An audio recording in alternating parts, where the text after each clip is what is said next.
Ouais, c'est possible. Bonjour à tous. Alors aujourd'hui je vais vous parler de React. Est-ce qu'il y en a parmi vous qui n'ont jamais fait de React? 1, 2, bon va falloir s'accrocher. En vrai vous n'allez pas tout comprendre, je suis désolé mais je voulais parler de pas mal de choses, du coup je suis parti de certains prérequis en React. Mais voilà, vous allez comprendre quand même les grosses lignes. Alors React c'est un super framework, on est très nombreux à l'utiliser, c'est pas pour rien. Mais forcément on ne peut pas tout connaître, tout ce qu'il y a derrière, enfin, tout le fonctionnement de la machine de React. On n'a pas tous lu la doc en entier, donc on peut faire des erreurs. Et là mon but c'est de vous en montrer quelques-unes qui sont assez dangereuses dans le sens où elles peuvent causer des bugs. Et je parle vraiment de réalité, c'est-à-dire que j'ai vu des erreurs comme ça sur mes projets, j'ai vu des bugs causés par ces erreurs sur mes projets. Et du coup, je vais vous en montrer. Alors, ma formation s'appelait 5 React Falls. Il y en aura que 3 en fait, parce que je voulais quand même bien détailler et je pense que c'était suffisant. Du coup, je vais vous montrer ça au travers en fait de petits exemples que j'ai codés. Alors, le premier, super simple, il s'agit d'un compteur. Alors vraiment, ça c'est l'exemple basique, on a un state interne du composant qui contient une variable count, on incrémente avec une méthode increment et on a un bouton qui appelle cette méthode increment. Ça va, c'est clair pour tout le monde? Alors, ça donne quoi? Ça donne ça, un compteur, et super, ça marche bien. Ok. Maintenant imaginons que c'est un système de vote par exemple sur un forum, ok il y a le +1, j'ai envie de rajouter une fonctionnalité +2 par exemple pour des gens qui veulent voter 2 fois. Quoi. Ils adorent le post, ils veulent mettre +2. Du coup, ici j'ai rajouté une méthode increment by 2 qui fait 2 fois increment. Alors qu'est-ce que ça donne? On a le +1 et le +2, ah bah non ça marche pas, ça fait la même chose que le +1. Alors mince, pourquoi ça marche pas? Est-ce que vous avez des idées de ce qui se passe? Ouais. Le set state il est pas synchrone? Ouais, bon, t'as un peu triché, c'était écrit là. Mais c'est ça. Du coup, en fait, le set state est asynchrone. Donc concrètement, ce qui se passe, c'est que quand on est dans increment by 2, on passe dans la première ligne this.increment, et ça, ça appelle set state avec comme valeur de this.state.count le compteur au moment où on passe dans cette ligne. Puis ça passe directement à la ligne d'après, et le this.state.count, il vaut toujours pareil, parce que le changement de state n'a pas encore été effectué. Et du coup, on va 2 fois dire change le compteur en mettant state +1 quoi. Donc ça marche pas. Alors heureusement, il y a une solution, c'est qu'en fait il y a une deuxième syntaxe pour le set state, c'est de ne pas mettre un objet directement qui correspond au nouveau state, mais en fait c'est une syntaxe fonctionnelle. On a une fonction qui dépend du previous state, et du coup à la place de this.state.count, on va pouvoir utiliser previous state, qui ne vaut pas le state au moment où on passe dans la ligne this.increment, mais qui vaut le state au moment où le changement de state va vraiment être effectué. Du coup, ici, si je fais ça, normalement, j'ai réparé mon app. Donc, ce qu'il faut retenir pour ce premier point, c'est que cette state, c'est asynchrone. Et donc, en particulier, ce qu'il ne faut pas faire, c'est utiliser la valeur de this.state dans le set state. Parce que ça ne sera jamais la valeur du state au moment où on veut changer de state. Donc, voilà, à retenir, ne pas utiliser this.state dans un set state. Et dès qu'on a envie de dépendre de la valeur du state, on utilise la notation fonctionnelle avec le previous state. Sachant que cette fonction peut aussi prendre en paramètre les props. C'est clair? Alors maintenant, deuxième exemple.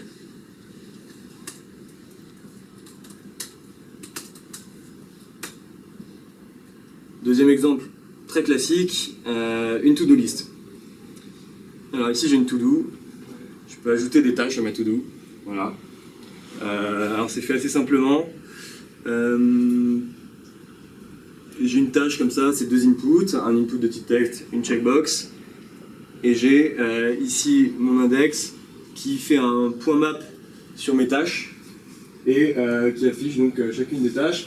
Mes tâches elles sont définies comme ayant une couleur, bon pour m'amuser j'ai mis une couleur aléatoire, et si elles sont done ou pas. Et au début elles sont aussi un tableau vide. Alors Alors le problème de ça, c'est que ici par exemple, je veux remplir le nom de cette tâche-là, ou par exemple, c'est là. Ensuite je me dis, je vais ajouter une tâche, et avance alors. Le texte il reste lié, mais il n'est pas lié à la tâche. Alors quelqu'un a une idée du problème? Truc qui propre. Ouais. Alors, en fait, là je suis pas un très bon développeur dans ce que j'ai fait parce que j'ai pas ma console ouverte. Un bon réflexe c'est d'avoir sa console ouverte. Et en fait, React, lui il est malin, il m'a dit attention, t'as fait de la merde, t'as oublié la key propre.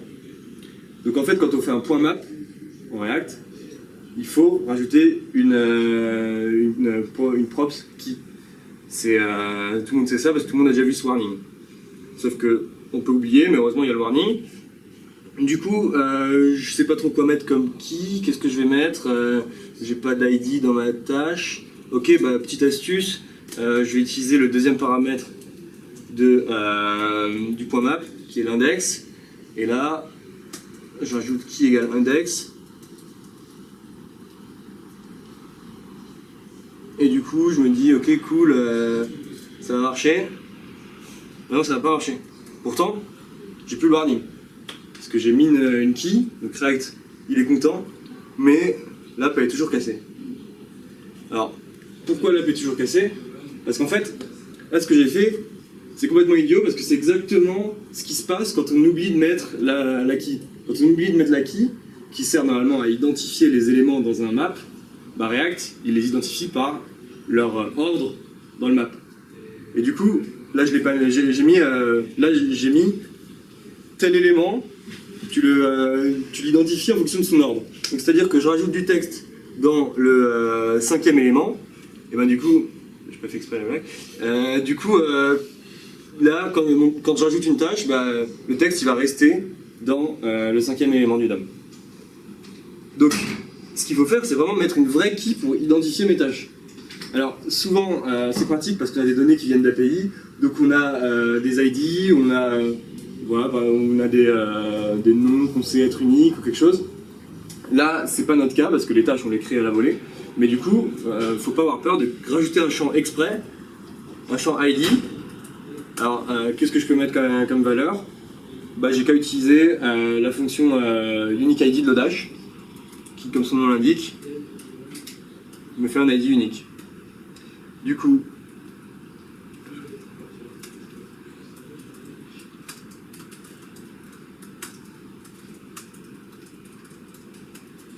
je rajoute ça.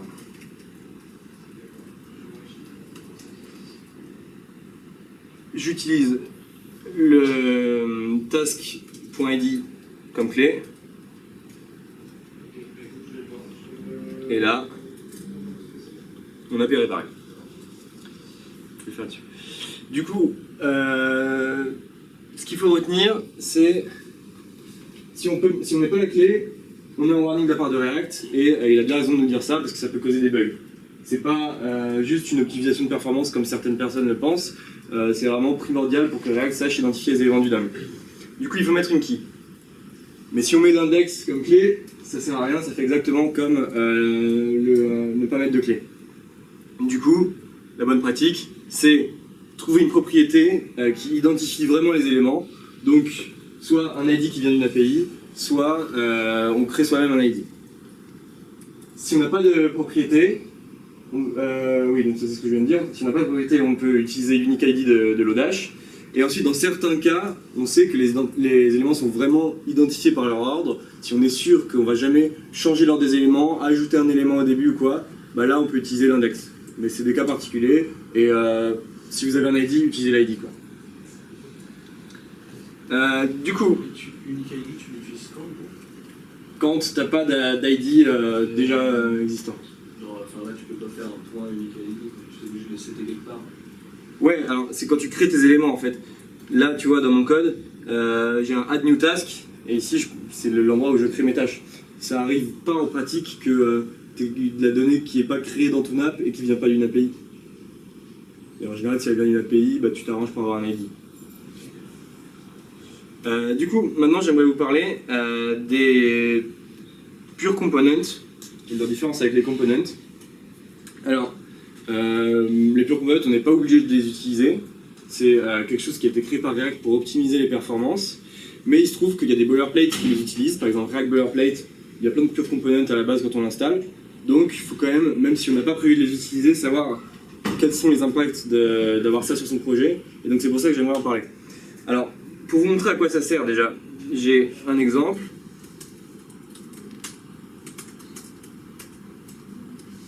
Ici, j'ai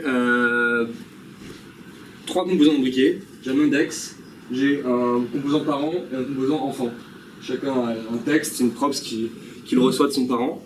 Donc le code est là. J'ai mon index qui appelle le composant parent en lui passant un texte. Le texte est stocké dans le state de l'index.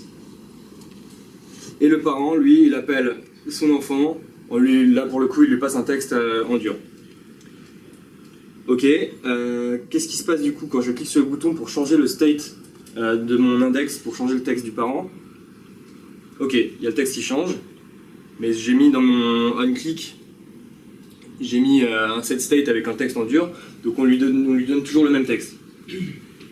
Et ben, à chaque fois que je clique sur le bouton, du coup il se passe plus rien, c'est normal, c'est ce que j'ai écrit, mais on constate que les composants ils se revendent à chaque fois. J'ai mis des console logs dans les renders des 3 composants, et du coup, à chaque fois qu'on clique sur le bouton, même s'il n'y a aucun changement dans l'application, ça se revend. Alors là, c'est pas grave, mes composants sont hyper simples. Mais sur une application complexe, où les composants sont lourds, on veut éviter que les composants se revendent alors qu'il n'y a pas besoin. Du coup, c'est pour ça qu'il y a des optimisations. React met à la disposition la méthode should_component_update, où on lui met la condition vraiment à laquelle il doit se render. Et il y a aussi les pure components, qui sont du coup des composants qui utilisent cette méthode pour ne se rendre que dans 2 cas. Dans le cas où leur props change et leur state change. Parce que par défaut, un composant, il se rend vraiment tout le temps. C'est-à-dire qu'il se rend quand son parent change, quand son parent se rend, il se rend quand ses props changent, quand son state change, quand son contexte change. Je reviendrai là-dessus. Donc c'est vraiment pas optimisé. Alors du coup, ici par exemple, si j'ai pas envie que l'enfant il se rende alors qu'il change pas, bah, je vais mettre un pure component à la place du component. Et là, ok, bah très bien, l'enfant ne se rend plus. Si j'ai pas envie que le parent se rende alors qu'il y a un moment où ses props ne changent plus, il change que la première fois que je clique sur le bouton, bah je le mets en pure component. Et là, optimisation, il se rend la première fois, mais plus après.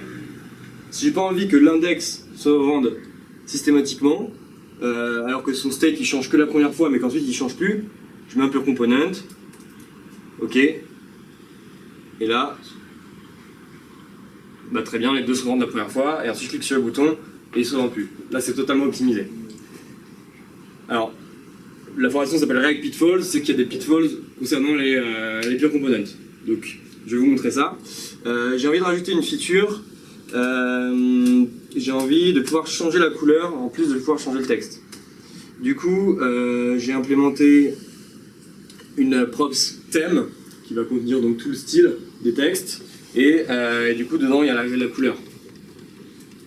Du coup, j'ai un bouton qui fait un setState. J'utilise la syntaxe correcte du setState, mais je change la couleur, je la mets bleue. Ici. Ok, ça marche. Pour l'instant, j'ai des components. Maintenant, si j'ai envie d'optimiser que mon parent, je le fais passer en pure component. Et ben là, ça change plus la couleur. Est-ce que vous avez une idée de pourquoi? Parce qu'un pure component, en fait, t'as dit un truc? En fait, ouais, il compare les props et le state, mais de manière shallow, donc au premier niveau de profondeur. Alors là, il y a d'abord le thème, et ensuite la color. Et du coup, la référence du thème, ça reste la même, on l'a muté, et du coup, le pure component, il détecte pas ça. Donc, de toute façon, ensuite, ça c'est un peu subjectif, mais moi je trouve que c'est une mauvaise chose de muter de manière générale. Mais du coup, d'autant plus quand tu utilises des pure components, si on commence à muter en profondeur les les states ou les props, bah là ça commence à faire n'importe quoi. Un autre point de mise en garde, c'est, je vous ai parlé du contexte, je vous ai dit un composant, il se rend systématiquement quand son contexte change. Alors, je ne sais pas si tout le monde sait ce que c'est que le contexte, en fait c'est une feature de React qui permet de ne pas avoir à passer des props de composants de parent en fils, en fait en définissant un contexte tout en haut qui est accessible tout en bas. Mais si on fait ça, eh ben, les pure components ils se mettent pas à jour. Or, il y a beaucoup de librairies qui utilisent le contexte. Par exemple, pour les traductions, React.ntl utilise le contexte. Les traductions et la locale sont stockées dans le contexte. Le React Router, pour stocker les informations sur quelle page on est, il le stocke dans le contexte. Et il y en a d'autres encore. Du coup, conséquence de ça. J'ai rajouté la gestion de la langue dans mon app. J'ai fait une drop-down. Et du coup, je peux mettre en français, en anglais. Ok, super. Comment j'ai fait ça rapidement? Non, c'est pas là. C'est ici. J'utilise du coup INTL Provider de React.ntl. J'ai la locale qui est stockée dans mon state et la drop-down qui permet d'update le state on change. Voilà. Maintenant, j'ai envie d'optimiser mon app. Je vais rajouter un pure component.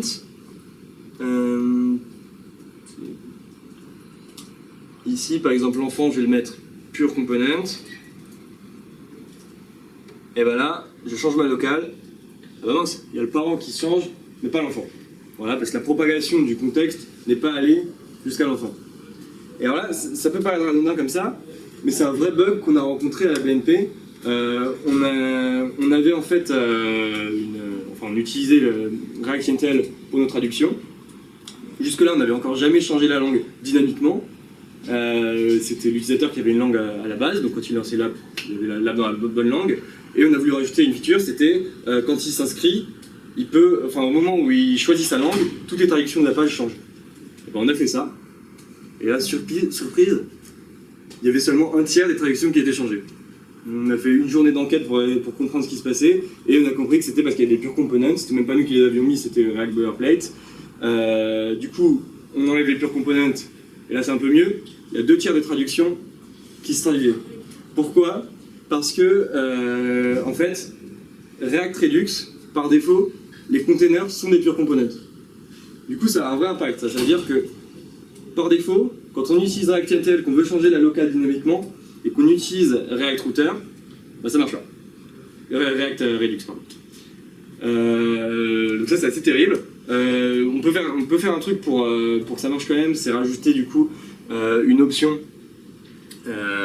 ici, une option pure de point false quand on fait un connect avec React Redux pour lui dire ne sois pas pur. Et du coup si on fait ça, ça va marcher. Mais c'est assez painful de devoir faire ça. Du coup, ce qu'on doit retenir des components et des pure components, c'est que les composants se re-rendent lorsque leurs parents changent, enfin lorsque leurs parents se rendent, lorsque leur state change et lorsque leur contexte change.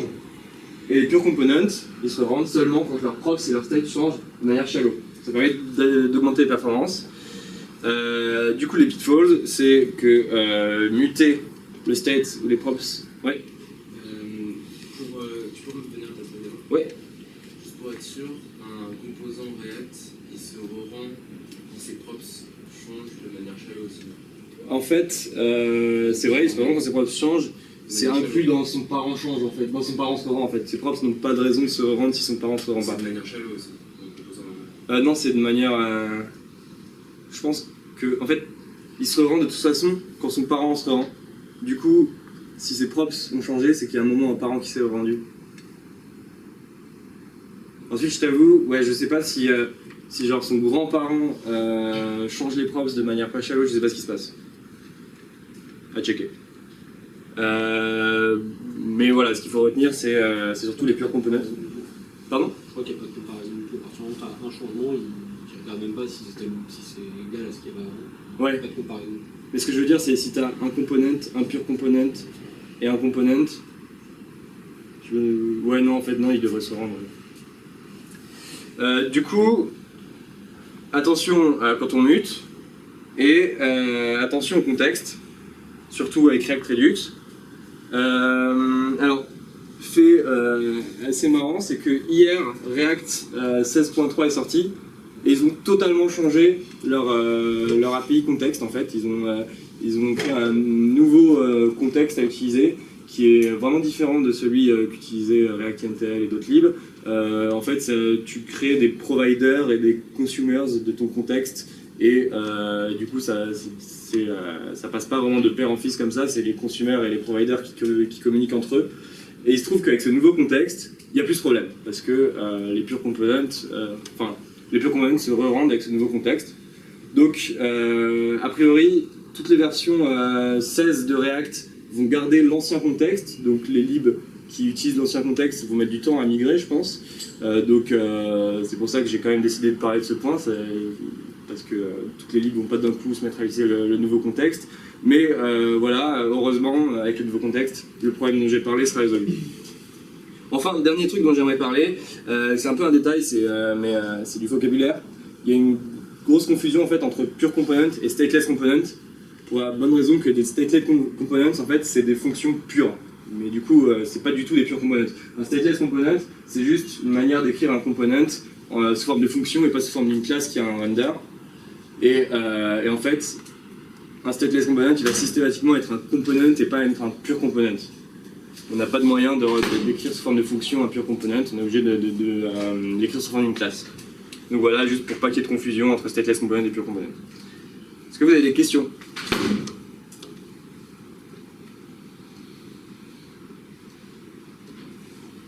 Ouais, merci.